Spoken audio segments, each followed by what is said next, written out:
یہ دونوں ہی بند ہوئی ہیں نا، دیکھیں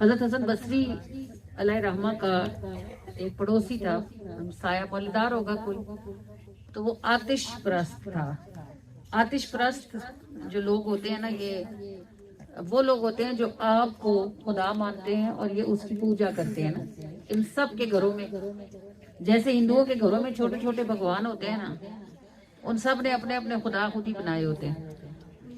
ایسے ان آتش پرستوں نے اپنے گھروں میں آگ جلائی ہوتی ہے۔ ان کی ایک انگیٹھی ہوتی ہے جس میں آگ ہمیشہ جلتی رہتی ہے، اور ان کی اپنی کوئی عبادت ہوتی ہے جو یہ اس آگ کے کو دیکھ کے کرتے رہتے ہیں۔ وہ اس نے ساری زندگی آگ کو پوجا تھا اور آتش پرست تھا۔ تو حسن بصری کو پتا چلا کہ سخت بیمار ہے اور بالکل مرنے کے قریب ہے۔ تو پڑوسی اگر کافر بھی ہو نا تو بھی اس کے حق ہیں، جس میں سے ایک حق یہ ہے کہ اگر وہ بیمار ہے تو اس کی عیادت کے لیے بھی جایا جائے۔ تو حسن بصری اس کی عیادت کے لیے گئے تو آپ نے دیکھا کہ اس کے کمرے میں آگ جل رہی تھی اور دھوئیں کی وجہ سے وہ کالا سیاہ ہوا تھا۔ آپ اس کے پاس بیٹھ گئے اور آپ نے اس سے کہا 70 سال تو نے اس آگ کو پوجا ہے، اب موت کا وقت قریب ہے، میں تجھے اب بھی دعوت دیتا ہوں کہ تو ایک اللہ پر ایمان لے آ۔ وہ کہنے لگا حسن بصری اب میری موت کا وقت ہے، اب بھلا اپنا مذہب کیسے چھوڑوں؟ آپ نے فرمایا کلمہ پڑھ لے، اللہ تجھ پہ رحم کرے گا۔ اس نے کہا کہ اپنے مذہب کی سچائی کی کوئی حقیقت مجھے دکھائے کہ آپ کا مذہب سچا ہے۔ حسن بصری علیہ رحمہ فرمانے لگے دیکھ تو نے 70 سال اس آگ کو پوجا ہے، ہونا تو یہ چاہیے کہ تو نے 70 سال اس آگ کی خدمت کی ہے، اس کو بجھنے نہیں دیا، اور میں نے کبھی اس کو دیکھا بھی نہیں ہے، تو ہونا تو یہ چاہیے کہ یہ آگ مجھے جلائے اور تجھے نہ جلائے۔ اگر ہم دونوں اس انگیٹھی میں باری باری اپنے ہاتھ رکھیں تو سچ سامنے آ جائے گا، لیکن مجھے اپنے رب کی قدرت پہ یقین ہے کہ اگر میں نے انگیٹھی میں ہاتھ ڈالا تو آگ کی جرت نہیں ہے کہ وہ مجھے اللہ کی مرضی کے بغیر جلا سکے۔ ابھی وہ دیکھ ہی رہا تھا، حضرت حسن بصری نے اپنا ہاتھ آگ میں ڈال دیا۔ بہت دیر آپ کا ہاتھ آگ کے اندر رہا، لیکن ذرا بھی آپ کے ہاتھ کو نقصان نہ ہوا، ایک بال بھی نہ جلا۔ یہ کرامت دیکھ کر وہ جو آتش پرست تھا، اس کا نام شمون تھا، اس کی پیشانی میں اللہ کی محبت کا نور چمکنے لگا اور اس کا دل بے قرار ہو گیا۔ اس نے کہا اے حسن اب میری موت کا وقت قریب ہے، 70 سال میں کافر رہا ہوں، پتہ نہیں مجھ سے کیا مجھ سے گناہ ہی ہوئے سارے، اب اگر میں کلمہ پڑھوں تو کیا آپ کا اللہ مجھے معاف کر دے گا؟ حضرت حسن بصری نے فرمایا اللہ بڑا ہی مہربان ہے، اے شمون تو کلمہ پڑھ لے، میں تجھے اس بات کی اللہ کی رحمت سے گواہی دیتا ہوں کہ اللہ تعالیٰ تجھ کو ضرور معاف کر دے گا۔ اس نے کہا اگر یہ بات ہے تو مجھے کاغذ پر لکھ دیں، اور یہ وصیت نامہ ہے میرا کہ میرے کفن میں یہ کاغذ رکھیں جس میں آپ مجھ کو یہ گارنٹی دیں کہ اللہ تعالیٰ مجھے معاف کر دے گا اور مجھ سے خفا نہیں ہوگا۔ حضرت حسن بصری نے کاغذ قلم منگوایا اور لکھ دیا کہ اگر یہ شخص کلمہ پڑھ لے تو انشاءاللہ کل روز محشر اسے اللہ کی رحمت نصیب ہوگی۔ اس نے وہ کاغذ لے لیا، اپنی اولاد میں سے کسی کو بلایا اور کہا کہ یہ میرے کفن میں میرے ساتھ رکھنا۔ پھر اس نے حضرت حسن بصری کے ہاتھ پہ کلمہ پڑھا، وہ مسلمان ہو گیا۔ مسلمان ہوا تو تھوڑی دیر کے بعد فوت ہو گیا۔ وہ جنازے کے بعد اس کا جنازہ ہوا، پھر مسلمانوں کے قبرستان میں ہوا۔ حضرت حسن بصری نے یقیناً پڑھایا ہوگا۔ جب حسن بصری اس کا جنازہ پڑھا کے گھر آئے نا رات کو، تو آپ کو خیال آیا کہ یہ میں نے کیا کر دیا، میں تو خود اپنی جائیداد کا بھی مالک نہیں ہوں، اس کا بھی اصل مالک اللہ ہے۔ اپنی جائیداد بھی کسی کو ایسے کاغذ پر لکھ کر دوں تو نہیں دے سکتا، تو یہ میں نے کیا کیا کہ میں نے اسے اللہ کے ملک کی گارنٹی دے دی کہ اللہ تعالیٰ اس کو دے دے گا۔ پوری رات نفل پڑھتے رہے، روتے رہے، اور اللہ تعالیٰ سے معذرت تو معافیا مانگتے رہے, توبہ کرتے رہے کہ اللہ تعالیٰ پتہ نہیں مجھ سے صحیح ہوا ہے, پتہ نہیں غلط ہوا ہے, میری کیا اوقات اور میری کیا جرت کہ میں آپ کی ملکیت میں دخل دوں, اور میں نے لکھ دیا اس کو کہ گارنٹی دے دی کہ آپ اس کو معاف کر دیں اور اس کو جنت میں جگہ مل جائے گی. رات کی کسی آخری پہر میں ذرا سی آنکھ لگی حضرت حسن بصری کی, تو آپ نے اسی شمون کو دیکھا کہ وہ بڑے ہی خوبصورت بادشاہی لباس میں تاج لگائے جنت کے باغوں میں ٹہل رہا ہے. تو اس کے ہاتھ میں کوئی کاغذ تھا. حضرت حسن بصری نے اس سے کہا کہ اللہ نے تیرے ساتھ کیا معاملہ کیا؟ اس نے کہا اے حسن کیا بتاؤں, اللہ نے میرا بڑا اکرام کیا, مجھے اپنا دیدار عطا فرمایا, مجھے جنت کے محلوں میں اتارا, اور اے حسن یہ لے اپنا کاغذ, اب مجھے اس کی ضرورت نہیں رہی, مجھ پر میرے رب نے فضل کر دیا ہے. حضرت حسن بصری کی آنکھ کھلی تو وہ جو انہوں نے لکھ کے ضمانت دی تھی وہ کاغذ ان کے ہاتھ میں موجود تھا. یہ شان ہے خدمت گاروں کی, سرکار کا عالم کیا ہوگا. حسن بصری کو یہ شان رسول اللہ کے قدمین کی برکت سے نصیب ہے. وہ خود کلمہ پڑھ کے مومن تھے, حضور کے غلام تھے. ان کی لکھی ہوئی گارنٹی پر اللہ نے 70 سال کے کافر کو جنت عطا فرما دی. سوچو جو میں آپ کو درود پڑھنے کو کہتی ہوں, اگر اللہ کے رسول آپ کے لیے کہیں گے کہ یا اللہ اس بندی کو معاف کر دے, اس کو جنت میں داخلہ عطا فرما دے, تو آپ کو نہیں ملے گا کیا؟ نہیں ملے گا, ضرور ملے گا انشاءاللہ. اگر حسن بصری کی یہ شان ہے تو حسن بصری کے آقا کی شان کیا ہوگی. اللہ پاک بات کو سمجھنے اور سمجھ کر اٹھانے کی توفیق عطا فرمائے.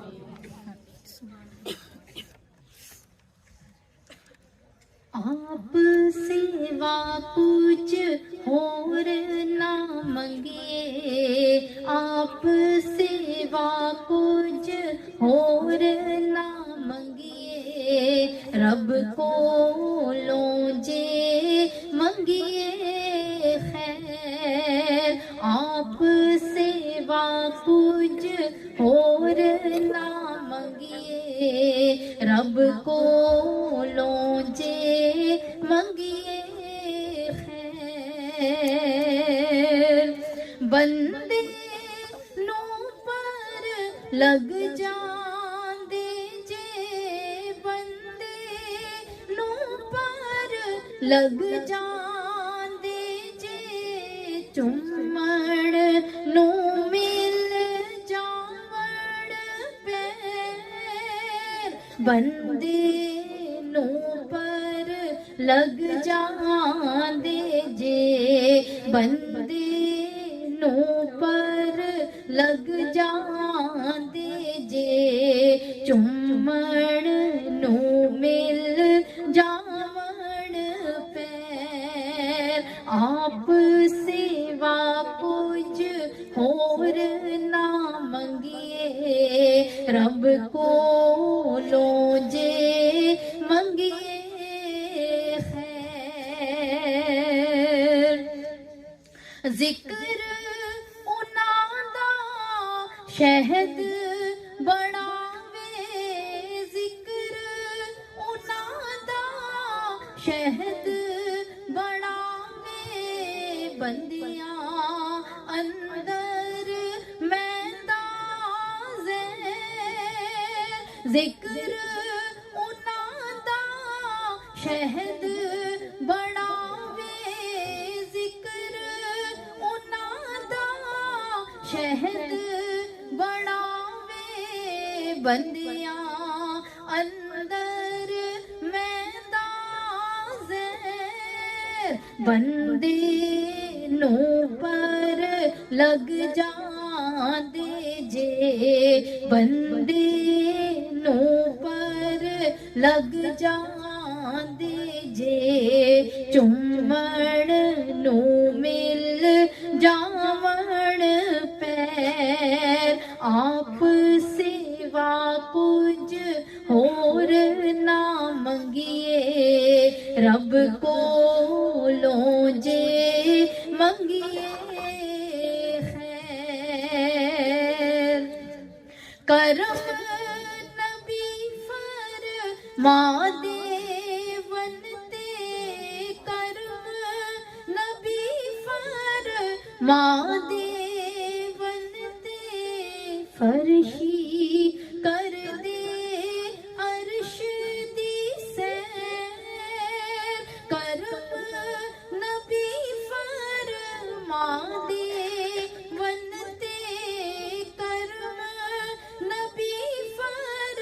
مادیون تے فرشی کر دے عرش دی سیر کرم نبی فرما دیون تے کرم نبی فرما دیون تے فرشی کر دے عرش دی سیر آپ سوا کچھ اور نہ منگیے رب کو لوں جے منگیے خیر اپنے اندر ٹر جاندے نے اپنے اندر ٹر جاندے نے باہر بیٹھی رہندے غیر اپنے اندر ٹر جاندے نے اپنے اندر ٹر جاندے نے باہر بیٹھی رہندے غیر اپنے اندر ٹر جاندے نے اپنے اندر ٹر جاندے نے باہر بیٹھی رہندے غیر آپ سوا کچھ اور نہ منگیے آپ سوا کچھ اور نہ منگیے رب کو لوں جے منگیے خیر جینا سچ مچ مرنا جینا سچ مچ مرنا جے ہووے سرکار بغیر جینا سچ مچ مرنا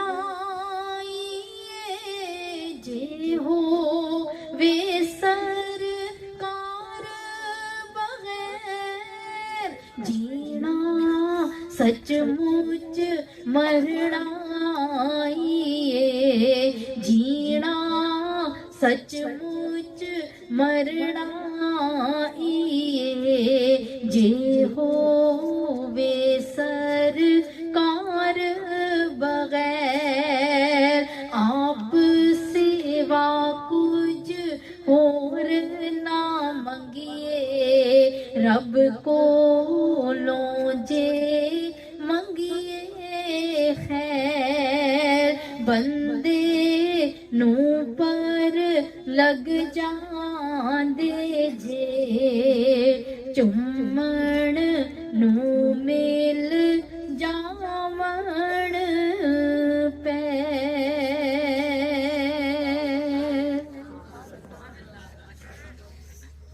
اللہم صلی علی سیدنا محمد اللہم صلی علی سیدنا محمد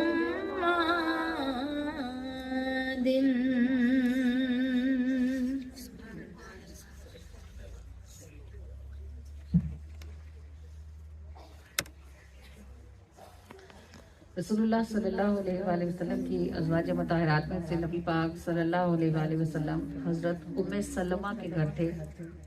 تو آپ نے فرمایا کہ اے ام سلمہ آج ایک خاص فرشتہ اترے گا اور اس کمرے کا دروازہ میں بند کر رہا ہوں, کسی کو اندر نہیں آنے دینا. حضرت ام سلمہ کہنے لگی یا رسول اللہ جیسے آپ کا حکم. نبی پاک صلی اللہ علیہ وآلہ وسلم کمرے کے اندر تشریف لے گئے اور جو دروازہ تھا یا پردہ تھا اس کو بند کر دیا گیا اور حضرت ام سلمہ اس بات پر کھڑی ہو گئی، مصروف ہو گئی کہ کمرے کے اندر کوئی نہیں جائے گا۔ تھوڑی دیر گزری، کوئی ملنے کے لیے آیا، حضرت ام سلمہ نے منع کیا کہ رسول اللہ نے اندر جانے سے منع کیا تھا، وہ واپس چلے گئے۔ ایک دو لوگ آئے، انہیں واپس بھیجا، پھر حضرت امام حسین آ گئے۔ حضرت امام حسین اس وقت چھوٹے بچے تھے تو وہ ضد کرنے لگے کہ میں نے نانا کے پاس جانا ہے۔ جیسے بچے ہوتے ہیں نا، کبھی کہتے ہیں ماما کے پاس جاؤں گا، کبھی کہتے ہیں چاچو کے پاس، اور کبھی انہوں نے ضد لگا دی کہ انہیں پتہ چل گیا کہ نانا جان اندر ہے تو وہ رونے لگے۔ جب ان کے رونے کی آواز سنی تو رسول اللہ نے آواز لگائی، اے ام سلمہ، حسین کیوں روتے ہیں؟ تو وہ کہنے لگی ہیں اللہ کے رسول، آپ نے منع فرمایا ہے کہ کمرے میں کوئی نہ آئے اور حسین اندر آنے کی ضد کرتے ہیں، میں ان کو روکتی ہوں تو یہ روتے ہیں۔ اللہ کے رسول نے فرمایا ہے ام سلمہ ان کو چھوڑ دیجئے اور انہیں میرے پاس آنے دیجئے۔ حضرت ام سلمہ نے کمرے کا پردہ ہٹایا، کھولا دروازہ اور حضرت امام حسین کو اندر بھیج دیا۔ دروازہ پھر بند ہو گیا۔ تھوڑی دیر گزری تھی کہ کمرے کے اندر سے رسول اللہ صلی اللہ علیہ وآلہ وسلم کے رونے کی آواز آئی۔ پھر یہ آواز بلند ہوئی اور اتنی بلند ہوئی کہ حضرت ام سلمہ سخت پریشان ہو گئی۔ رسول اللہ آہو بکا کرنا رسول اللہ سے عام تھا، یعنی آپ اپنی امت کے لیے اکثر نمازوں میں سجدوں میں رویا کرتے تھے اور رونے کی آواز آیا کرتی تھی، لیکن شاید اس دن یا تو آواز زیادہ تھی یا بلند تھی کہ وہ ایک معمول کا رونا نہیں تھا۔ حضرت ام سلمہ سخت پریشان ہوئی اور کچھ دیر انہوں نے باہر انتظار کیا کہ رسول اللہ شاید پسند نہ کریں کہ میں اندر جاؤں، لیکن محبت والی بیوی ہونے کے سبب سے جب ان کی برداشت کی حد ختم ہوئی تو وہ دروازہ کھول کر کمرے میں داخل ہو گئی۔ انہوں نے دیکھا کہ رسول اللہ صلی اللہ علیہ وآلہ وسلم نے حضرت امام حسین کو یہاں اپنے زانوں پر بٹھایا ہوا ہے اور آپ صلی اللہ علیہ وآلہ وسلم حضرت امام حسین کو دیکھتے اور زاروں قطار روتے ہیں۔ حضرت ام سلمہ پریشان ہو گئی، انہوں نے حضور علیہ الصلوۃ والسلام کو تسلی دی، دلاسا دیا اور کہنے لگے اللہ کے رسول، آپ اس قدر بے قرار کیوں ہیں اور اتنی شدت کے ساتھ گریہ کیوں فرما رہے ہیں؟ نبی پاک صلی اللہ علیہ وآلہ وسلم نے فرمایا، اے ام سلمہ، ابھی ایک فرشتہ میرے پاس آیا اور اس نے مجھے کہا کہ یہ جو آپ کے زانوں پر بیٹھا ہے، جس سے آپ کو بہت محبت ہے، آپ کے اس نواسے کو آپ کی امت پیاس اور بھوک کے عالم میں پانی کے بغیر صحرا کی دھوپ میں شہید کرے گی، اور نہ صرف اس کو بلکہ اس کے ساتھ اس کے تمام ساتھیوں کو بھی تہہ تیغ کر دیا جائے گا۔ پھر آپ نے حضرت ام سلمہ کو ایک شیشی دی جس کے اندر مٹی تھی، فرمایا اے ام سلمہ، یہ اس نے مجھے دی ہے اور کہا کہ جس دن یہ مٹی خون ہو جائے سمجھ لینا کہ امام حسین کو شہید کر دیا گیا ہے۔ وہ وقت گزر گیا، رسول اللہ صلی اللہ علیہ وآلہ وسلم کا وصال ہو گیا۔ آپ صلی اللہ علیہ وآلہ وسلم کے وصال کے بعد حضرت ابو بکر صدیق کا بھی وصال ہوا، اور یہ مٹی حضرت ام سلمہ کے پاس بوتل میں محفوظ رہی۔ اللہ کے نبی کی غیب دانی دیکھو کہ نبی پاک نے 11 نکاح فرمائے، 9 ازواج مطہرات ایک وقت میں آپ کی زوجیت میں تھی، اور ان 9 میں سے وہ شیشی حضرت ام سلمہ کو دی، کیونکہ اللہ کے نبی کی نگاہ بصیرت دیکھ رہی تھی کہ شہادت امام حسین سے پہلے ایک ایک کر کے تمام ازواج مطہرات وفات پا چکی ہوں گی۔ جب امام حسین کی شہادت کا سانحہ ہوگا اس وقت صرف ام سلمہ ہی زندہ ہوں گی۔ وہ بوتل تھی اور ام سلمہ تھی، اور ام سلمہ فرماتی ہے میں اکثر اس بوتل کو دیکھتی اور میں خوف سے دہلتی کہ وہ کون سا دن ہوگا جب ہمیں یہ بری خبر سننے کو ملے گی۔ اور فرماتی ہیں ایک دن صبح جب میں اٹھی تو میں نے دیکھا کہ اس بوتل کے اندر موجود مٹی خون ہو چکی تھی، اور یہ 10 محرم کا دن تھا، اور اس وقت موبائل فون نہیں ہوتے تھے، اس وقت کیمرے نہیں ہوتے تھے، اس وقت ٹی وی چینلز نہیں ہوتے تھے، اخبار نہیں ہوتے تھے. جب ایک ملک کے ایک حصے میں کچھ ہوتا تھا تو دوسرے حصے والوں کو تب ہی پتہ چلتا تھا جب اس حصے سے کوئی اس حصے میں آتا تھا، یا تاجروں کے ذریعے سے باتیں پتہ چلتی تھیں یا مسافروں کے ذریعے سے. تو بات کی تصدیق تو بعد میں ہوئی جب لوگ کربلا سے یا اس راستے سے جس میں امام حسین شہید کر دیے گئے تھے وہاں سے مدینہ پہنچے تو ام سلمہ کو تب پتہ چلا کہ میدان کربلا میں کیا ہوا. لیکن ان سب باتوں کے 6 مہینے بعد پتہ چلنے والی باتوں سے پہلے 6 مہینے پہلے وہ مٹی خون ہو چکی تھی جو رسول اللہ نے ام سلمہ کو دی تھی، اور فرمایا تھا کہ جس دن حسین شہید ہوں گے اس دن یہ خاک خون میں تبدیل ہو جائے گی. حضرت امام حسین چونکہ حضرت ابراہیم کی لڑی میں سے ہے نا، رسول اللہ صلی اللہ علیہ وآلہ وسلم تمام انبیاء کرام حضرت ابراہیم کی لڑی میں سے ہیں، اور حضرت ابراہیم کے دونوں بیٹوں میں سے حضرت اسحاق سے باقی سارے نبی ہیں، اور حضرت اسماعیل سے رسول اللہ صلی اللہ علیہ وآلہ وسلم واحد ہیں. تو شاید آپ کو یہ بات سمجھ آتی ہو کہ وہ قربانی جو حضرت اسماعیل کی وقت میں ادھوری رہ گئی تھی. گلا کس کا کٹا تھا جب حضرت اسماعیل کی قربانی ہوئی تھی؟ تو دمبے کا گلا کٹا تھا نا. حضرت اسماعیل کو تو بچا لیا گیا تھا نا. یہ وہی قربانی چلی آتی تھی جو آ کر امام حسین نے مکمل فرمائی، اور پھر ایسی مکمل فرمائی کہ ان کے بعد یہ چیپٹر ہی کلوز ہو گیا، یہ باب ہی بند ہو گیا.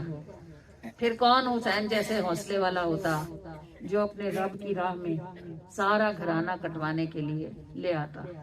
اب حسین چھوٹے سے بچے تھے، تب سے یہ بات پتہ تھی کہ کوئی دن ایسا ہوگا جس دن امت بھوکا پیاسا شہید کرے گی.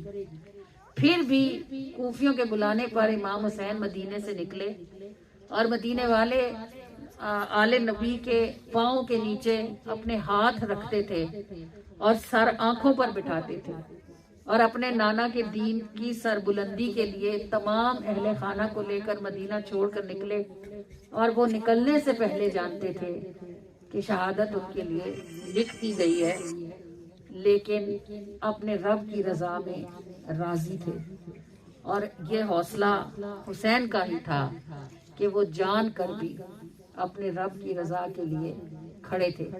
بس جو وہ کر گئے نہ کسی نے ان سے پہلے کیا اور نہ ہی کوئی ان کے بعد کر سکے گا. سبز پوش آئے تھے سرخ رو ہوئے سارے، سبز پوش آئے تھے سرخ رو ہوئے سارے، کربل کے شہزادے، کربل کے شہزادے، سب علی کے بیٹے کے شہزادے، سب علی کے بیٹے ہیں، کربل کے شہزادے، کربل کے شہزادے.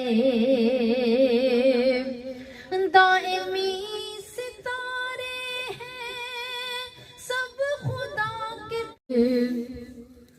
نور کا تجلی ہے، فرش بھی معلا ہے، آسمان جھکتا ہے یا حسین لیٹے ہیں، آسمان جھکتا ہے یا حسین لیٹے ہیں، آسمان جھکتا ہے یا حسین لیٹے ہیں، کربل کے شہزادے، کربل کے شہزادے، سب علی کے بیٹے ہیں، کربل کے شہزادے، کربل کے شہزادے.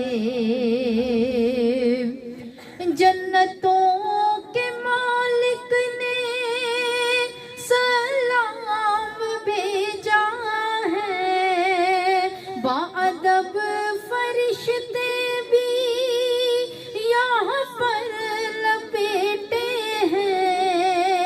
جنتوں کے مالک نے سلام بھیجا ہے، باادب فرشتے بھی یہاں پر لپیٹے ہیں، باادب فرشتے بھی یہاں پر لپیٹے ہیں، آسمان جھکتا ہے، آسمان جھکتا ہے، یا حسین لیٹے ہیں، کربل کے شہزادے سب علی کے بیٹے ہیں، کربل کے شہزادے، کربل کے شہزادے۔